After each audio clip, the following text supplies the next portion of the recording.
Hello दोस्तों, आपका स्वागत है हमारे चैनल द स्टोरी नॉलेज में। आज हम आपके लिए लेकर आए हैं डेविड बाक की बुक दी ऑटोमेटिक मिलियनेयर की समरी। ऑटोमेटिक मिलियनेयर आपको कुछ ऐसे वेल्थ सीक्रेट के बारे में बताएगी जिनको अपना कर आप अमीर बन सकते हैं। इस वीडियो समरी में कुछ ऐसी फाइनेंशियल हैबिट्स को डिस्कस किया गया है जिन्हें अपनाने पर आप इतनी दौलत बना सकते हैं जिसकी किसी ने उम्मीद न की हो। शायद आप सोच रहे होंगे, थोड़े से पैसा बचाकर कोई कितना अमीर बन सकता है, लेकिन अगर आप इस वीडियो को आखिर तक देख लेंगे तो इसमें सिखाई जाने वाली बातें आपकी होश उड़ा देगी। जिम एक छोटी सी तनख्वाह पर करीब 50 साल से एक कंपनी में काम कर रहे थे। एक दिन जिम और उनकी वाइफ डेविड के ऑफिस पहुंचे, जहां डेविड का काम लोगों के रिकॉर्ड्स की जांच करके फाइनेंशियल एडवाइस देना था। इस कपल की साधारण लाइफ स्टाइल को देखकर ऑथर डेविड को महसूस हुआ कि यह लोग अमीर नहीं होंगे। अभी डेविड ने यह बात सोची ही थी कि तुरंत जिम और सुई ने उनसे कहा कि हम अपने काम से रिटायर होना चाहते हैं। ऐसी बात सुनकर डेविड हैरत में पड़ गए, क्योंकि उन्होंने इससे पहले आज तक कोई ऐसा इंसान नहीं देखा था जो 50 की उम्र में रिटायर होने की बात करे, जबकि अक्सर लोग 65 में ऐसा फैसला करते हैं। डेविड ने हैरतअंगेज अंदाज में सवाल किया कि क्या आपके पास इतने पैसे हैं कि आप 50 की उम्र में रिटायर हो सके, क्योंकि इतनी कम सैलरी में आपकी बचत तो नहीं हो पाई होगी। तो रिटायरमेंट के बाद बाकी के दिनों को कैसे गुजारेंगे?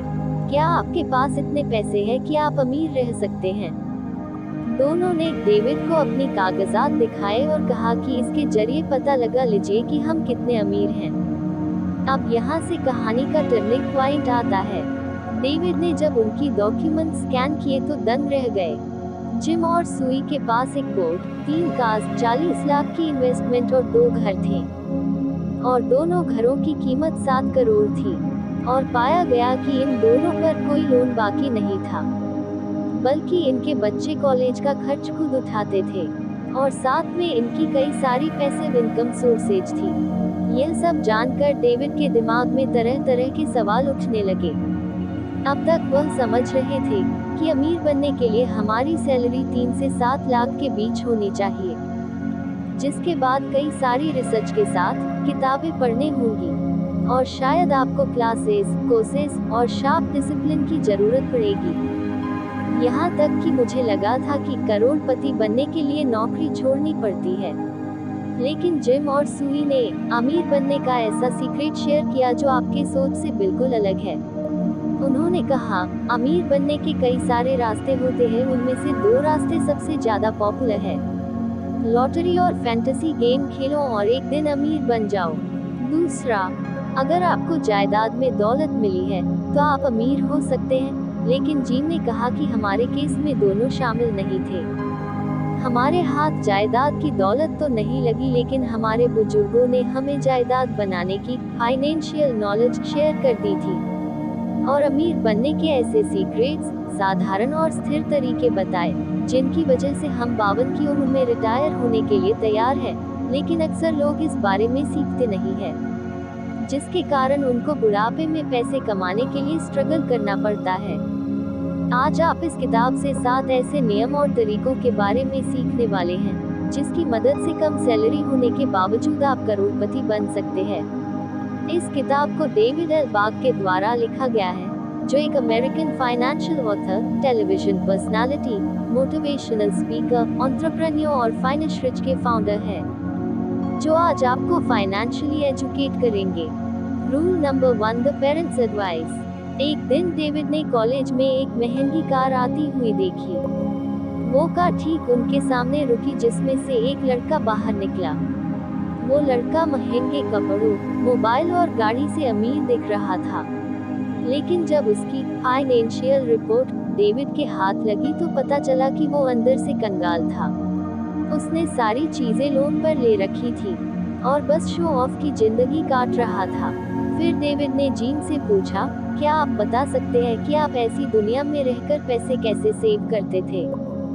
जिम ने कहा, हमारे पेरेंट्स ने हमारी शादी 24 की एज में करवा दी थी, जिसके बाद हमें जिम्मेदारियों की कीमत का पता चल गया। फिर उन्होंने कहा कि जिंदगी को जीने के दो तरीके हैं, पहला काम, खर्चे और स्ट्रगल, और दूसरा काम, सेविंग्स और एंजॉयमेंट। अगर आप दूसरा तरीका चुनते हैं तो आपको फाइनेंस की छोटी छोटी आदत अपनानी होगी। कमाई का 10% सेव करने पर आप करोड़पति बन सकते हैं। धीरे धीरे आपको 10% के बिना रहने की आदत पड़ जाएगी, क्योंकि जो दिखता नहीं उसे खर्च कैसे करेंगे। Rule number 2, the parent strategy.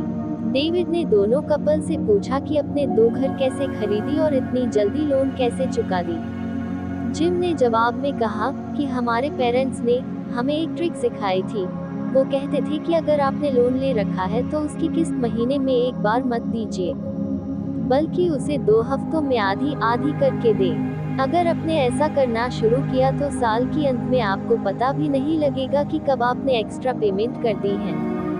Rule number 3, the saving strategy. कई लोग ऐसा मानते हैं कि अमीर बनने के लिए ज्यादा से ज्यादा इनकम सोर्सेज होनी चाहिए, लेकिन यह बात पूरी हद तक सही नहीं है। अगर ऐसा होता तो कई लोग लाखों का महीना कमाते हैं, लेकिन उनमें से 99% लोग करोड़पति नहीं बन पाए। आखिर क्यों?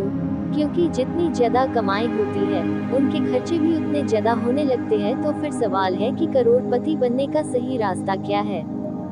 डेविड अपनी किताब दी ऑटोमेटिक मिलियनेयर में लिखते हैं कि अगर आप अपनी कमाई का 10% सेव करना शुरू करेंगे तो रिटायरमेंट तक आप करोड़पति बन सकते हैं। और यह कोई हवाई बात नहीं बल्कि एक प्रैक्टिकल रास्ता है। सबसे पहले आप नोट करें कि क्या आपके पैसे गैर जरूरी चीजों पर पैसे खर्च हो रहे हैं। जैसे जिम को सिगरेट पीने की बुरी आदत थी, जिसकी एक डब्बे की कीमत करीब 180 रुपये होगी। अगर 30 से मल्टीप्लाई किया जाए तो महीने के 5400 बनते थे। जिम के इस कैलकुलेशन के बाद उसने हर गैर जरूरी चीजों पर लगाम लगाया जो उन्हें रिटर्न में कुछ नहीं देती थी। इस तरह आप देखें कि क्या आपके पैसे cigarette, soft drink, fast food, memberships और इंटरनेट प्लान्स में खर्च हो रहे हैं। अगर हो रहे हैं तो देखें कि क्या आपके लिए यह सब सबसे जरूरी काम है। क्या आप इनके बगैर जिंदा नहीं रह सकते हैं? क्या आपके पास इन सब के लिए दूसरा रास्ता नहीं है? शायद आपको लगता होगा कि इतनी छोटी सी सेविंग से क्या फर्क पड़ेगा। तो डेविड ने इसका जवाब लाटे फैक्टर के जरिए दिया है। Rule number 4, the latte factor. एक सेमिनार में डेविड लोगों को फाइनेंशियल नॉलेज शेयर कर रहे थे, तभी वहां पर एक लेडी आती है। वह कहने लगती है, आपका ज्ञान हमारे प्रैक्टिकल लाइफ में किसी काम का नहीं है, क्योंकि मेरा गुजारा तो बहुत मुश्किल से होता है। हाल ऐसा है कि महीने में $5 भी सेव नहीं हो पाती है। अब डेविड ने उनके खर्चे को एनालाइज किया तो मालूम हुआ वह लेडी ऑफिस वक्त से पहले स्टारबक्स में कॉफी पीती थी और शिफ्ट खत्म होने तक उसकी टोटल खर्चे $10 तक पहुंच जाती थी।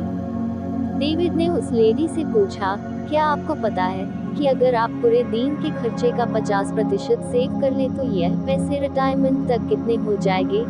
लेडी ने कहा, शायद 70 से $80,000। लेकिन डेविड ने हिसाब लगाने के बाद ऐसा नंबर बताया जिसे सुनने के बाद लोगों के होश उड़ गए।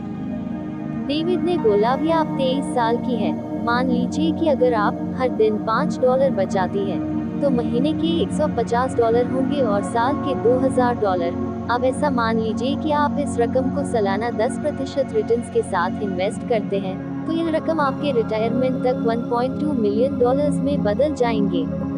यानी 65 साल की उम्र में आपके पास 9 करोड़ रुपए होंगे। क्या आपने कभी सोचा होगा कि मामूली समझे जाने वाली छोटी सी इन्वेस्टिंग आपके साथ साथ पूरे परिवार की भी जिंदगी बदल कर रख देगी? डेविड ने सेविंग के इस मॉडल को लट्टी फैक्टर कहा है। Rule number 5, automate investment. मान लीजिए कि आप लट्टी फैक्टर के इस्तेमाल से 10% सेव करना चाहते हैं, लेकिन हमारी जिंदगी एंटरटेनमेंट और काम से घिरी पड़ी है। न तो वक्त मिलता है, न खर्च रुकते हैं। तो इसमें पैसे सेव करने का रहस्य क्या है? जिम ने कहा, सैलरी मिलने के बाद हम सबसे पहले अपने आप को पैसे देते थे और उसके बाद बिल, फीस और रेंट देते। यह 10% और 15% जो हम सेव करते रहे, उन्हें ऐसी जगह रखते थे जो दिखाई ही नहीं देती है। और वह कैसे? उद्धरण चिन्ह। हमने इस प्रोसेस को ऑटोमेटिक कर दिया था। हर महीने की सेविंग्स को वॉलंटरी प्रोविडेंट फंड की हेल्प से कटवाई थी। यह SIP यानी सिस्टमैटिक इन्वेस्टमेंट प्लान की तरह होता है, जिसमें हर महीने एक फिक्स मनी डिपॉजिट होती रहती है। इसके साथ हमने म्यूचुअल फंड, इंडेक्स फंड और पेंशन फंड की मदद से पैसे को ऑटोमेट मोड पर डाल दिया। उस जमाने में ऐसा करना थोड़ा मुश्किल प्रोसेस था, लेकिन आजकल तो ऐसा करना आसान है, बल्कि घर बैठे बैठे ऐसा किया जा सकता है। मोबाइल पर कई सारे सॉफ्टवेयर आते हैं, तो आप इसकी शुरुआत आज से ही शुरू कर सकते हैं, जिसके लिए सबसे पहले अपना डीमैट अकाउंट खुलवाया। अब चलिए एक आम आदमी के जिंदगी की एनालिसिस करते हैं। सुबह उठकर ऑफिस जाते हैं, कैसे जाते हैं यह भी जरूरी है, आखिर उसके लिए भी पैसे लगते हैं। मान लेते हैं कि आप अपनी गाड़ी से ऑफिस जाते हैं और आपके पेट्रोल का करीब 100 रुपए बनता है। थोड़ी देर काम करते हैं, फिर लंच के बाद सिगरेट की तलब होती है। मान लेते हैं कि आपकी सिगरेट, चाय, नाश्ते में करीब 278 रुपए खर्च हुए। पूरे महीने का 8,640 रुपए, साल का 1,80,000 के करीब, और 10 साल का हुआ 10 लाख के करीब। अगर आप चाहे तो इसमें से गैर जरूरी काम को रोककर कितने सारे पैसे बचा सकते हैं, जैसे सिगरेट, एक्स्ट्रा चाय की कप, और फिर ऑफिस जाने के लिए आप कार शेयरिंग और पुलिंग कर सकते हैं। ऐसे काम से खर्चे कम हो जाएंगे। Rule number 6, don't run for budget. Author David आपको बजट करने से मना करते हैं। वो लिखते हैं कि पहली बात, बजट करना बहुत मुश्किल काम है, क्योंकि इसमें आप अपने खर्चे का एक लिमिटेशन सेट करते हैं और आप किसी कीमत पर इस लिमिट को क्रॉस करना पसंद नहीं करेंगे। लेकिन मान लीजिए आप कहीं बाहर गए और आपका कुछ खाने का बहुत मन कर गया, या फिर कोई चीज खरीदने का। इस कंडीशन में आप चाहे तो अपने मन को मारकर घर चले जाएंगे, या फिर कहेंगे कि आज खा लेते हैं और खरीद लेते हैं, बाकी अगले दिन मैनेज कर लेंगे। लेकिन हिसाब के बाद ऐसा सिलसिला चलता रहेगा और आखिर में ऐसा मोड़ आएगा जहां आप हिम्मत हार देंगे और बजटिंग करना बंद हो जाएगा। इसलिए डेविड के मुताबिक आपको ऑटोमेशन का रास्ता चुनना चाहिए, जिसके लिए आपको SIP, PPF, म्यूचुअल फंड या फिर शेयर मार्केट की मदद लेनी होगी। Rule number 7, don't run for budget. अभी आपने जो सुना समझा वह यही बताता है कि बचत कीजिए। सबसे पहले अपने आप को पे कीजिए, सेविंग और इन्वेस्टमेंट को ऑटोमेट कीजिए। अब मान लीजिए कि खुदा न खास्ता आपके साथ कोई इमरजेंसी आ जाती है, तो क्या आपके पास इतने पैसे हैं जिसे आप किसी इमरजेंसी टाइम को हैंडल कर सके? क्या आप इस घमंड में तो नहीं कि आपको कुछ नहीं हो सकता है? चलो इस बात को भी सच मान लेते हैं, लेकिन इसकी क्या गारंटी है आपके परिवार वालों के साथ कोई मुसीबत नहीं आ सकती है? या अगर आपको लगता है कि मैं तो अपने काम में बहुत अच्छा हूँ, तो कंपनी मुझे नहीं निकालेगी, लेकिन इसकी भी गारंटी नहीं ली जा सकती। वह कंपनी लॉस में नहीं जा सकती है, और क्या वह बंद नहीं पड़ सकती है, बल्कि पेंडेमिक के बाद आप ऐसा नहीं कह सकते हैं। इसलिए सेविंग्स करने की फाइनेंशियल हैबिट हर तरह से आपके फायदे के लिए होगा। इमरजेंसी के वक्त यह आपको हिम्मत देगी और साथ इसके जरिए आप किसी गरीब की मदद कर सकते हैं। तो शुरुआत आज से करें। इस वीडियो समरी में बताई गई 7 की पॉइंट्स को कमेंट में मेंशन करें, ताकि यह नॉलेज आपकी मेमोरी में स्टोर हो जाए। अब तक आप समझ गए होंगे कि आपकी जितनी कमाई होती है उसका 10 से 15% सेव करना चाहिए, जिसके लिए ऑटोमेशन का इस्तेमाल किया जा सकता है। अपनी सभी इन्वेस्टमेंट प्लान को और फंड मैनेजर की अच्छी तरह से जांच करें। बजटिंग करने पर ध्यान न दें और इमरजेंसी फंड पर काम करें। उम्मीद है आपको यह वीडियो पसंद आया होगा। इस वीडियो को लाइक करें और हमारे चैनल को सब्सक्राइब करें और इसे अपने दोस्तों के साथ शेयर करना न भूलें। मिलते हैं अगले वीडियो में। धन्यवाद।